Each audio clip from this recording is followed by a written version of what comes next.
आपने देखा होगा कि शिवलिंग के आसपास एक नंदी बैल जरूर होता है। जी हाँ, पर क्या कभी आपने सोचा है इसका क्या कारण है? क्यों नंदी के बिना शिवलिंग को अधूरा माना जाता है? नहीं तो आइए आपको बताते हैं। पुराणों में कहा गया है शिलाद नाम के ऋषि थे, जिन्होंने लंबे समय तक शिव की तपस्या की थी।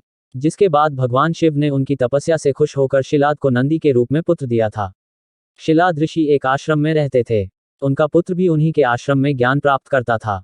एक समय की बात है, शिलाद ऋषि के आश्रम में मित्र और वरुण नामक दो संत आए थे, जिनकी सेवा का जिम्मा शिलाद ऋषि ने अपने पुत्र नंदी को सौंपा।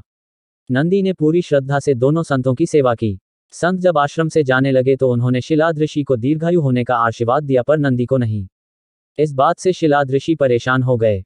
अपनी परेशानी को उन्होंने संतों के आगे रखने की सोची और संतों से बात का कारण पूछा।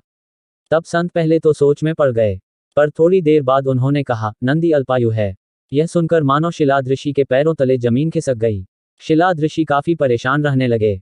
एक दिन पिता की चिंता को देखते हुए नंदी ने उनसे पूछा, क्या बात है, आप इतना परेशान क्यों हैं पिताजी? शिलाद ऋषि ने कहा, संतों ने कहा है कि तुम अल्पायु हो, इसीलिए मेरा मन बहुत चिंतित है। नंदी ने जब पिता की परेशानी का कारण सुना तो वह बहुत जोर से हंसने लगा और बोला, भगवान शिव ने मुझे आपको दिया है, ऐसे में मेरी रक्षा करना भी उनकी ही जिम्मेदारी है, इसलिए आप परेशान न हो। नंदी पिता को शांत करके भुवन नदी के किनारे भगवान शिव की तपस्या करने लगे। दिन रात तप करने के बाद नंदी को भगवान शिव ने दर्शन दिए। शिवजी ने कहा, क्या इच्छा है तुम्हारी वत्स? नंदी ने कहा, मैं ताऊं सिर्फ आपके सानिध्य में ही रहना चाहता हूं। नंदी से खुश होकर शिवजी ने नंदी को गले लगा लिया। शिवजी ने नंदी को बैल का चेहरा दिया और उन्हें अपने वाहन, अपना मित्र, अपने गणों में सबसे उत्तम रूप में स्वीकार कर लिया।